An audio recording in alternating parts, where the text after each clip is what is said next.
លូលូស្រីនៅនេះកញ្ញាទូរទស្សនិកជនជាទីគោរពនិងជាទីមេត្រីនេះគឺជាការប្រកួត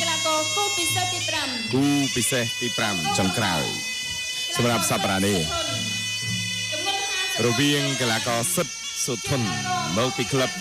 សាមគ្គីកូនខ្មែរប្រកួតជាមួយនឹងបកោខៀវសនសុភ័ក្រមកពីក្លឹបមជ្ឈមណ្ឌលកីឡាកងយុទ្ធពលខេមរភូមិន្ទក្នុងទម្ងន់54គីឡូក្រាម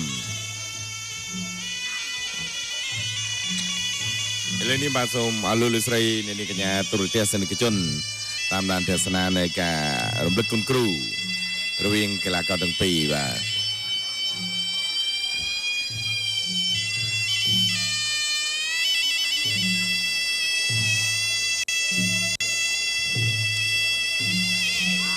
បាទអរគុណណាស់លោកសថាមនីបាទឥឡូវឆ្លៀនឱកាសនេះបាទក៏ជម្រាបជូនបន្តិចដែរ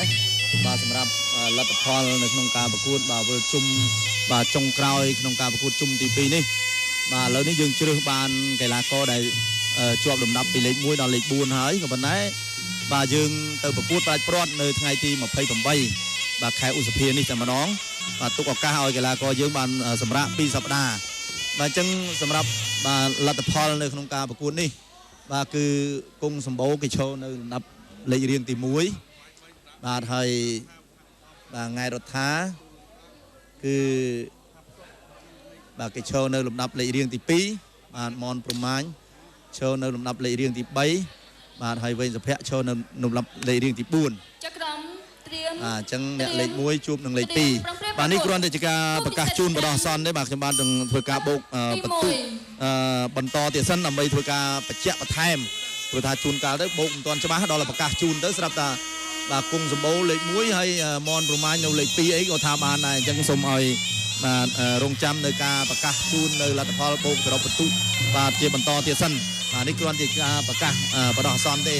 ហើយក៏ផ្ញើក្តីនឹងលើកជូនដល់បាទលោកពូហុកនៅខាងភូមិស្វាយបាទភូមិកោរាជបាទស្រុកកស្ដាច់ដែរបាទគឺជាអ្នកស្នេហាវិស័យកីឡាបដាល់ហើយជាពិសេសមើលមិនដែលខានទេបាទនៅក្នុងកម្មវិធីបដាល់របស់ស្ថានីយទូរទស្សន៍អាស៊ីអាគ្នេយ៍យើងអញ្ចឹងផ្ញើជូនដល់លោកពូហុកហើយនឹងបងប្អូនប្រជាពលរដ្ឋទាំងអស់នៅឯភូមិស្វាយភូមិកោរាជបាទស្រុកកស្ដាច់ទាំងអស់បាទទស្សនាកម្សាន្តបាទបន្តនៅគូទី5ដែលជាគូពិសេសចុងក្រោយបាទជួបជាមួយនឹងលោកសេដ្ឋាមនីបាទអរគុណបងប៉ាបាទសូមទេសនានៃគូពិសេសចុងក្រោយធាក់មួយជើងបាទពីសុភ័ក្រទាត់ក្រោមពីសុភ័ក្រណែខៅមួយដៃឯងឡើងមួយជង្គង់ទៀតពីសុភ័ក្រជង្គង់ស្ដាំទៀតណាអូយយ៉ារកខៅមួយដៃបណ្ដៃលើអញ្ញាកដាលបានត្រៃតនលោកព្រំសុភាបាទយ៉ាសធនចូលសុភ័ក្រទាត់ចូលឲ្យគេទាត់ឆ្វេងស្ដាំឆ្វេងតាមទៅម្ដងមើលបកែទៅតាមគេវិញជង្គង់បាទពីសុភ័ក្របាទសុភ័ក្របង្កោខៀវហើយទៅសិទ្ធធនហ្នឹងគឺបង្គោលក្រហម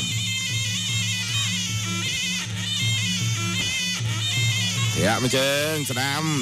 លោកដៃស្ដាំទៅមិនដែរទៀតទៅមើលខៅមួយចាំលកិច្ចតាន់ទេយ៉ាសិទ្ធុននៅតែចូលទាត់ក្រោមសងស្វែងមកវិញកាប់ចានមួយយ៉ាមកជើងពីសុភ័ក្រជង្គង់យកទៅទល់បោកនឹងជង្គង់ដួលទាំងអស់គ្នាអូយ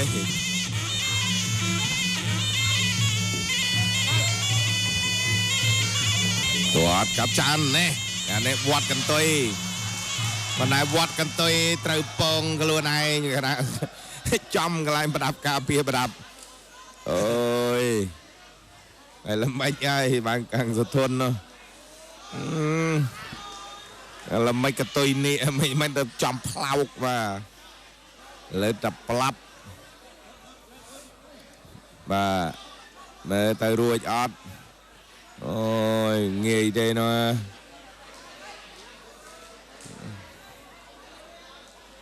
គេថាស្រួលប៉ុណ្ណាឈឺប៉ុណ្ណឹងឥឡូវបាទចាប់ទឹកទី1ហើយ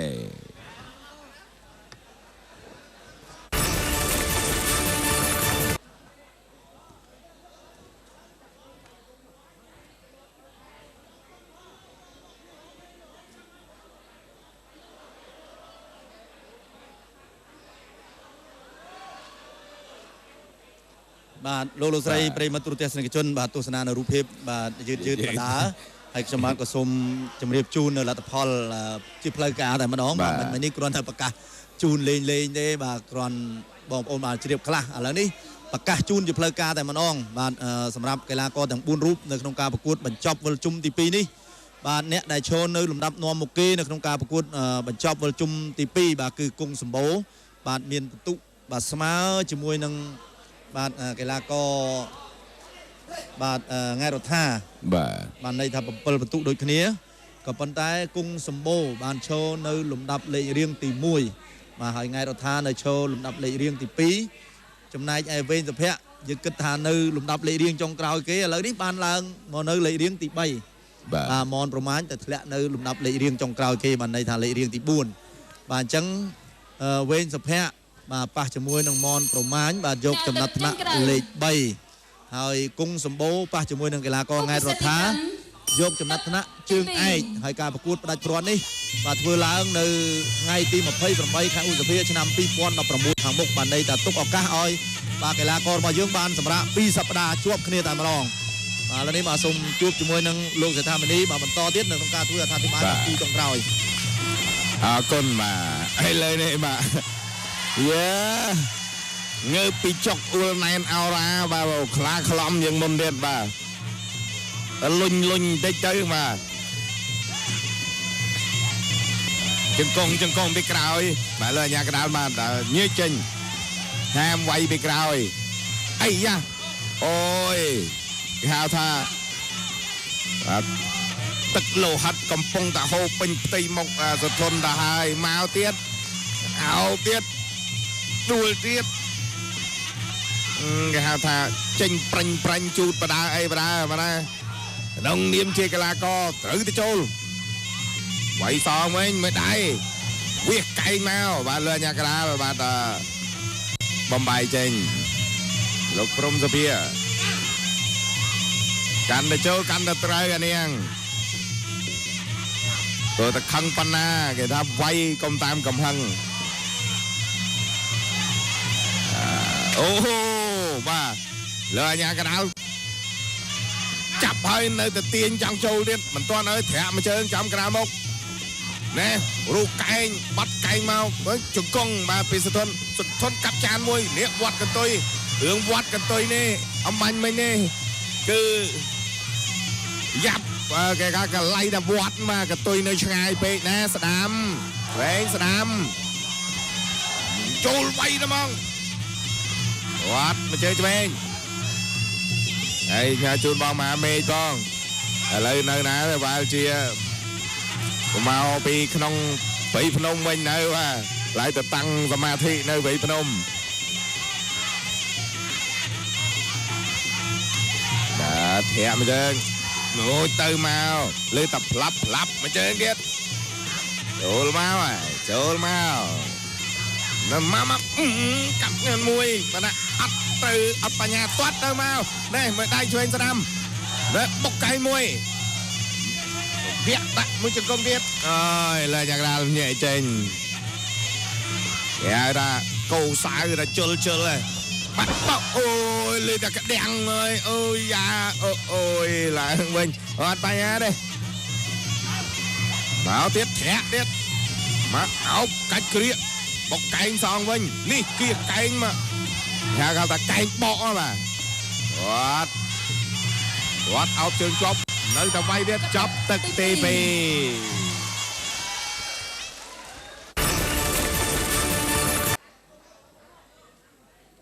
ាទអរគុណណាស់ការប្រកួតសម្រាប់គូចុងក្រោយបាទជក់ចិត្តបាទដូចជាជក់ចិត្តជាងបាទគូមុនទៅទៀតបាទសម្លេងហូកងរំពងរបស់បងប្អូនទស្សនិកជនចូលរួមទស្សនាផ្ទាល់ហ្នឹងដូចជាសប្បាយចិត្តបាទឃើញថាអ្នកទាំងពីរហ្នឹងវាយដូចជាល្អបាទសិទ្ធិធនហើយនឹងបាទសនសុភ័ក្រហើយក៏អរគុណផងដែរដល់ម្ចាស់ឧបត្ថម្ភធំបាទគេអរគុណដល់ក្រុមហ៊ុន K Cement បាទរៀងរាល់សប្តាហ៍បាទសប្តាហ៍នេះគឺជាសប្តាហ៍ទី12ហើយបាទដែលក្រុមហ៊ុន K Cement បានបាទឧបត្ថម្ភនឹងដំណើរការនៃការប្រកួតបាទប្រដាល់ដណ្ដើមជើងឯកខ្សែក្រវ៉ាត់បាទវគ្គ3ជុំទី2ហើយក៏ជាការប្រកួតវិលជុំចុងក្រោយមិញនេះបាទបានរកឃើញនៅ បាទកីឡាករដែលបានឈានទៅប្រកួតផ្ដាច់ព្រាត់យកជើងឯក K-Simen បាទនៅក្នុងប្រភេទទម្ងន់60 គីឡូក្រាមបាទហើយការប្រកួតផ្ដាច់ព្រាត់នេះនឹងធ្វើឡើងនៅថ្ងៃទី28បាទខែឧសភាឆ្នាំ2016បាទដោយមានការជួបគ្នាបាទនៅក្នុងវគ្គផ្ដាច់ព្រាត់យកជើងឯកបាទគង់សម្បូរប៉ះជាមួយនឹងង៉ែតរដ្ឋាហើយនឹងជួបគ្នាយកចំណុចថ្នាក់លេខ3គឺវែងសុភ័ក្របាទជាមួយនឹងកីឡាករមនប្រមាញបាទអញ្ចឹងកុំឲ្យឱកាសនៃការប្រកួតនេះកន្លងផុតកុំភ្លេចបាទនៅថ្ងៃ28ចូលរួមទាំងអស់គ្នាហើយជាពិសេសបងប្អូនដែលកំពុងទស្សនានៅតាមគេហដ្ឋានហ្នឹងក៏កុំភ្លេចដែរបាទតាមដានទាំងអស់គ្នាតើអ្នកណាជាម្ចាស់ជើងឯកខ្សែក្រវ៉ាត់បាទវគ្គ3របស់ក្រុមហ៊ុន K-Simen បាទក្នុងប្រភេទទម្ងន់60 គីឡូក្រាមបាទហើយក៏អរគុណដល់ការចូលរួមសហការឧបត្ថម្ភពីបាទក្រុមហ៊ុន KU Up ដែលជាក្រុមហ៊ុនទទួលបញ្ចាំរថយន្តបាទម៉ូតូកាតគ្រីរថយន្តកាតគ្រីម៉ូតូគ្រឿងអលង្ការបាទនឹងគ្រឿងអេឡិចត្រូនិកគ្រប់ប្រភេទដោយផ្ដល់តម្លៃខ្ពស់បាទតាមទីផ្សារនៅក្នុងអត្រាការប្រាក់បាទត្រឹមតែ 1.9% តែប៉ុណ្ណោះហើយយើងមានកន្លែងសុវត្ថិភាពបាទសម្រាប់ថែរក្សាទ្រព្យសម្បត្តិរបស់លោកអ្នកបានយ៉ាងល្អពិតប្រាកដហើយព័ត៌មានលម្អិតបាទសូមបងប្អូនទូរស័ព្ទមកកាន់លេខ085 77 78 89 KU Up បាទជួបម្ដងសម្រាប់បំណងប្រាថ្នាហើយក៏ពិសេសទី5បាទអរគុណណាស់ដល់អូនហេរ៉ូបងប្អូនចង់បាទធ្វើជាសួនច្បារនៅបាទគេហដ្ឋានក៏ដូចជាភូមិគ្រឹះរបស់បងប្អូនហ្នឹងកុំភ្លេចបាទតំណាក់តំណងមកកាន់អូនហេរ៉ូគឺជាអ្នកធ្វើផ្ទាល់ដៃតែម្ដងបងប្អូនជាអ្នកគេហៅថា design ប្លង់ជូនហើយក៏ជាអ្នករៀបបាទផ្ទាល់ដៃដែរបាទសម្រាប់សួនច្បារបាទគេហដ្ឋានឬក៏បាទភូមិគ្រឹះរបស់បងប្អូនបាទឥឡូវនេះបាទទស្សនាទឹកបន្តបាទឥឡូវយើងចូលទឹកទី3ហើយបាទនេះខាងសុធននិយាយរួមចូលទៅគេវាយឡោតមកមួយជើងខោមួយដៃណែកែកប៉កនេះមើលកវិសឥឡូវបើសិនជាបដ ឲ្យខាងសុភ័ក្រគេដោះកង់ចេញមកខ្វាចឥឡូវហ្នឹងណែឆ្វេងបាទសុធនរកការទាត់ឆ្វេងពីសុភ័ក្រទាត់ឆ្វេងពីសុភ័ក្រទាត់ស្ដាំរងខៅមួយដៃចង្គង់ពីសុភ័ក្រលើញ៉ាក្រៅនេះចេញខាងដែរនេះទាត់នេះមកដៃចំមុខក៏កែងបកសងមកដៃស្ដាំទៅវិញធាក់មួយជើងពីសុភ័ក្រកាប់ចានមួយរອບជើងហើយចាំមើលយ៉ាងម៉េចទៀតអូយលើញ៉ាក្រៅទប់ជាប់កុំអីត្រូវតែដាក់គេហៅថាអេងលេងធនតាមទាត់មិនត្រូវសុធនរកឱកាសចូលសុភ័ក្រហើយទាត់មួយជើងពីសុភ័ក្រទាត់ក្រោមបីម្ដាយអីយ៉ាអើយម្ដាយនេះគេថាដាក់ជូតអង្គុយលេងដែរទាត់ជាប់ជើងទៀតហើយចាំមើលកាច់បោកអូយរលំទៀតហើយអើយសុធនហើយសុធនក្នុងរឿងកាលសុធនកុមារធ្លាប់តែថ្លែងសឥឡូវសុធននេះអត់ថ្លែងសទេទាត់យករម៉ោងចាប់ជើងក្រោមបោកវិញហេឆ្លៀតឡើងមកជីពីលើបន្តិចទៀតថាទៅមិនក៏មកក្រោមគេបាទណែឆ្វេងស្ដាំទៅមកជង្គង់ពីសុភ័ក្រស្ដាំផុតកិច្ចផុតធាក់មួយដៃស្ដាំមួយជង្គង់កាច់បោកទៀតអីឥឡូវនេះបានសុធនបានលើម្ដងហើយបាទធ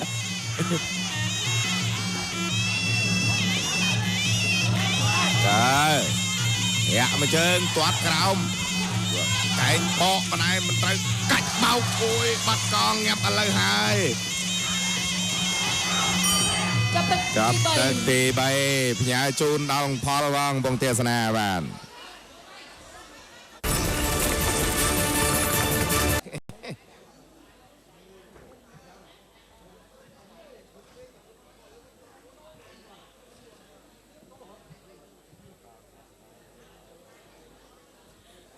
បាទនេះគេថាមួយដៃអង្គុយលុតជង្គង់លេងណែទាត់គេក្រោមគេវាយលើភ្លេចគិតរឿងខាងលើ bà mơ tiền sna rồi phiếp chết nè bọc mà cài màn vinh cách bọc nó chôm bắt co vô rồi mà nó rồi nhà cái đá chập ăn toàn mà em số bắt co nè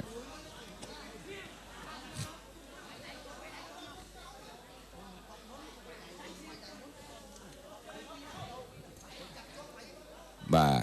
ไอ้ก็สมาคมนาเคชมันได้จากกรมหุ้นผลิตมองลำดับสตางค์อันตรจิตได้จบจึงเกย์เรื่องมอมจึงเกย์ในกัมพูชีเคชมันเมียนปีประเภทคือประเภทสมองเคชมันหนึ่งสมองโบเคชมันไอ้ก็สมาคมนาเคชยูอัพคือจากกรมหุ้นบัญจำทมจึงเกย์ในขนมบริจิตในจากกัมพูชีบาทเคชยูอัพคือตัวมันอาการอัตราการประเท่าบาทตรำตายมวยจอยประมูลไปเลยเมียนกันไล่รักษาบาทระบาลงเนี่ยบาทอย่างละอองเคสยูอัพช่วยไม่ดองสำหรับผมน้องพัฒนาแบบอะไรบาทสมเทศนาในตะกี้บวนบาทกัดแต่กัดอัปเตอร์เลยนี่บาทไปเจิงสนามเอาจงกงปิสเปียไอ้ยักษ์กัดเบาเตี้ยปนายเลยนะกระดาษจับตัวđại cu pin này mà cứ chừng niên thằng bao kem rong giảm chừng đi mới đây pi sập bẹt bao prau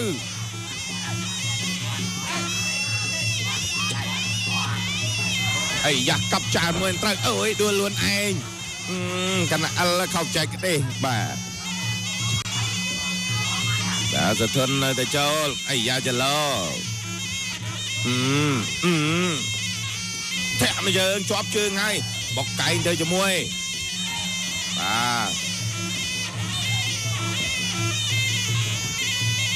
về rùm tới hàng giật thuần phích rương cày bò sập hẹ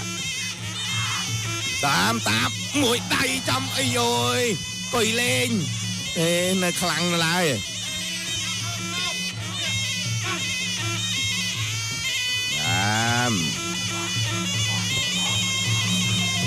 ngọt mày chơi ngọt thẹ với nhà món 8 mũi chừng mũi đẩy bao đua điếc ơi và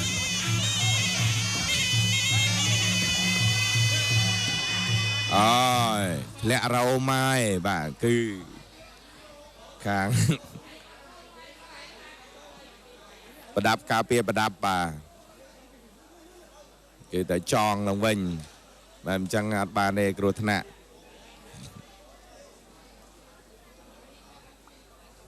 tròn ở xuân kêu thà cái này này hạt bà đây đã thuê bà hai này trăng chấm này như vì ai kêu thân ạ bà ai lấy đi cứ bàn tròn cho bên nhà ấy mình to caประกวด này kia cầm phong tài mình to caประกวด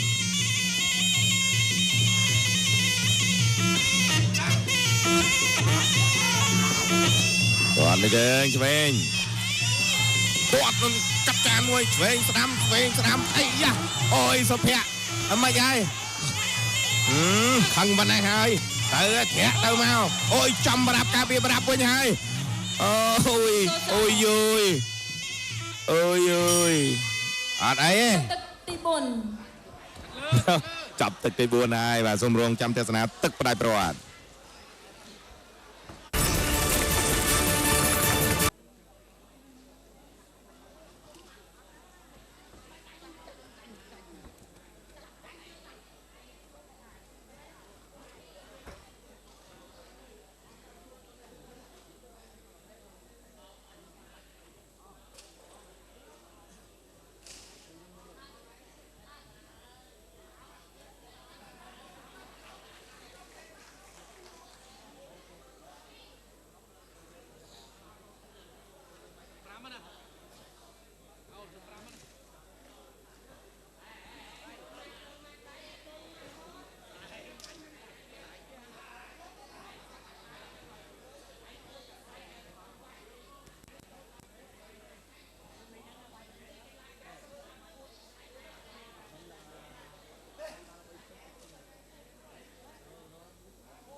បាទ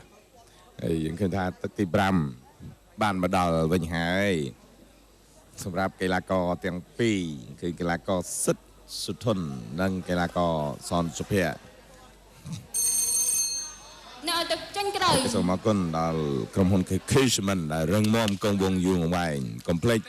សាងសង់គេហដ្ឋាន Complex Cashman ទឹកផ្ដាច់ព្រាត់បាទសូមទស្សនានៅទឹកផ្ដាច់ព្រាត់នៃគូចុងក្រោយ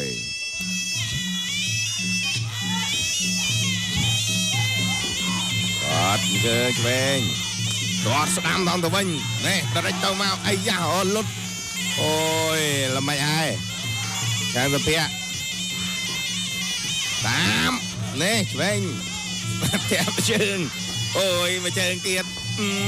ទៅមកក្បាច់ម៉ែចែកឲ្យបាច់ចាំក្បាច់គុណបច្ចេកទេសអីទេ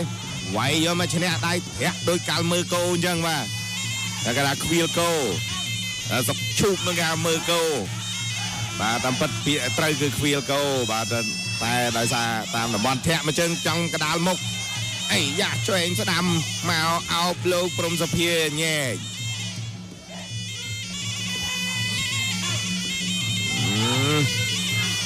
គាត់មួយជើងស្ដាំពេលសុភ័ក្រទៅធន់ទេគាត់ខុសទៅទៀតហើយអីយ៉ាដួលទៀតហើយអើយអត់បញ្ហាឡើងទៀតបាច់ម៉ែចែកឲ្យទៅជង្គង់ទៅមកបោកដួលអើយជីកពីលើម្ដងយ៉ាដល់ការប្រកួតជាម្ដងទៀតទៅហើយឆ្វេងស្ដាំអោបកកជាប់កាច់បាទសញ្ញាកដាលនេះចេញទៅទៀតបាទអើយឈឺហើយបាទមុខសុភ័ក្រដូចអញឈឺអីម្យ៉ាងនេះមួយជើងចេះស្ដាំមើលតាមមកទៀតប្រាក់ចេញមកទៀតហើយមកដៃចំពាក់ត្រាអូយលឺតែផ្លាប់មកដៃស្ដាំទៀតទៅវាអស់ដាក់ពីក្រោយមកកែងលេងទៅគេហាមកខឹងហើយតែតាមពិតឲ្យកីឡាករទាំងអស់ត្រូវគោរពលក្ខន្តិកៈនេះមួយកែងរបស់តែសុធននេះអូយប៉ុន្តែមិនធ្វើឲ្យសុភ័ក្រនេះគឺនៅតែចូលព្រោះថានៅសល់តែ30វិនាទីទៀតទេរាក់ហក់ធាក់ទៅគឺកែងបក2 3ណែ4ណែសងទៅវិញក៏វាមកអូយមួយជើងទៅទៀតហើយធាក់ហើយលូកអត់ដល់អូយទៅទប់នឹងខ្សែរេញហត់ហើយលបងអើយតែបន្តទៀតនេះវិញបត់កែងចូលកាច់បោកផ្ដួលបាទគោរពអ្នកទេសនា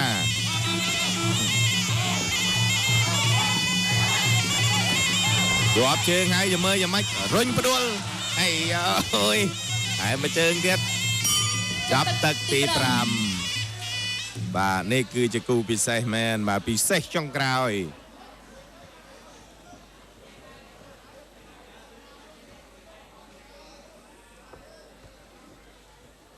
មើលតើ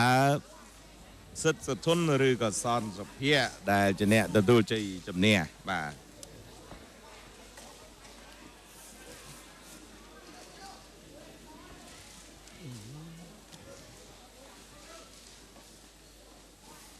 អរលោកលោកស្រីអ្នកនាងកញ្ញាទូរទស្សនិកជនជាទីគោរពនិងជាទីមេត្រីថ្ងៃនេះគឺថ្ងៃសៅរ៍អញ្ចឹងឃើញថាបងប្អូនក៏ធ្វើដំណើរតាមដល់វិថីច្រើនទៅតាមបណ្ដាខេត្តនានាអញ្ចឹងសូមឲ្យមានការប្រុងប្រយ័ត្ននិងគ្រប់ចរាចរណ៍អធិស្ឋានទៅវិញទៅមកដើម្បីសេចក្តីសុខក៏ដូចនិងសេចក្តីចម្រើនទាំងអស់គ្នាបាទបង្គោលខៀវសនសុភ័ក្រឈ្នះសិទ្ធសុធនដោយពិន្ទុបាទ